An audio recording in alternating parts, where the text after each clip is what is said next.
Puluhan pegiat LSM yang tergabung dalam Aliansi Kediri Bersatu, AKB, menggelar unjuk rasa di depan kantor ATR BPN Kabupaten Kediri di Jalan Veteran, Kota Kediri, Rabu, 19 Juni 2024. Aksi dilakukan menyusul keluhan dan pengaduan masyarakat berkaitan maraknya pungutan liar program pendaftaran tanah sistematis lengkap (PTSL) di Kediri Raya.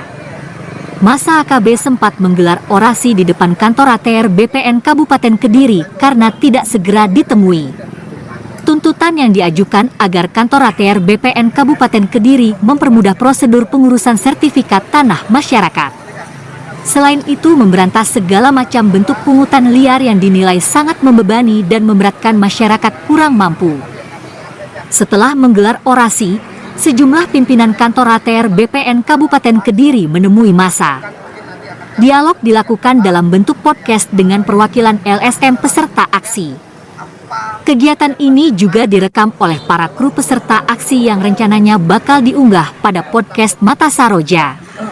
Ternyata pungutan liar program PTSL di luar ketentuan diduga dilakukan oleh kelompok masyarakat, Pokmas, di desa di luar kewenangan dari petugas kantor ATR BPN Kabupaten Kediri.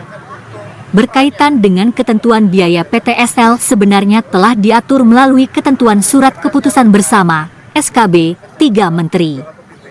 Patut diduga pungutannya sangat liar, karena angka kepatutan pungutan untuk biaya PTSL sesuai dengan SKB 3 Menteri hanya berkisar Rp150.000 per bidang, namun temuan di lapangan ada sampai Rp1 juta per bidang.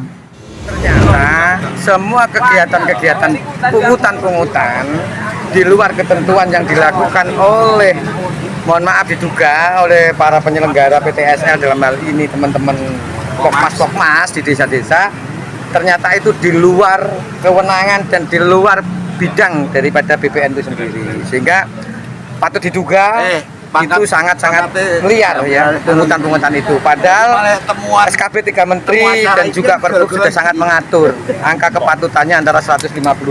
Tetapi di temuan di lapangan-lapangan tadi ada yang 1 juta bahkan ya per bidang. Makanya kita akan kejar BPN untuk segera memberikan data ke kita apa saja, berapa saja, dan siapa saja anggota-anggota Pokmas penyelenggara PTSL di Kabupaten Kediri untuk segera kita tindak lanjuti untuk menghitung dugaan kerugian negara dalam hal ini masyarakat akibat pungli-pungli tersebut, dan kita pastikan akan bawa ke ranah hukum dalam hal ini pihak Polres Kediri Kota maupun Polres Kabupaten Kediri. Contohnya di Desa Ngadi, di wilayah Mojo ya, beberapa itu pungutannya bisa di atas 400.000 bahkan 1 juta.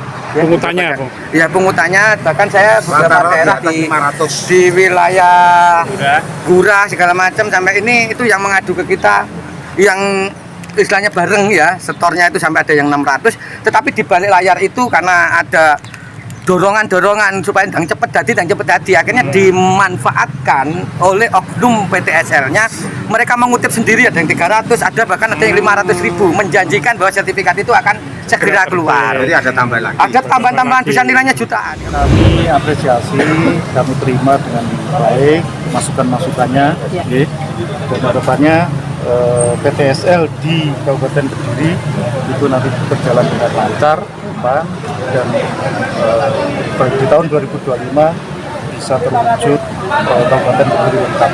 Karena dengan adanya koordinasi, sinergi, dan komunikasi yang baik, pelaksanaan PTSL di Kabupaten Kediri berjalan lancar. Berapa Pak targetnya di tahun depan Pak? Untuk tahun depan kami belum tahu Pak.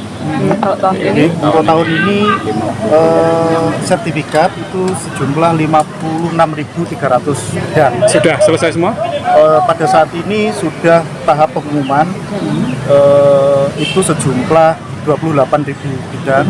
Terus berkas masuk di kota sudah mencapai 38.000 bidang. Jadi dengan adanya kerjasama yang baik, semua lini mulai dari pemohon, pemerintah desa, masyarakat, dan kita semua, pelaksanaan PTSL di Kabupaten Kediri berjalan.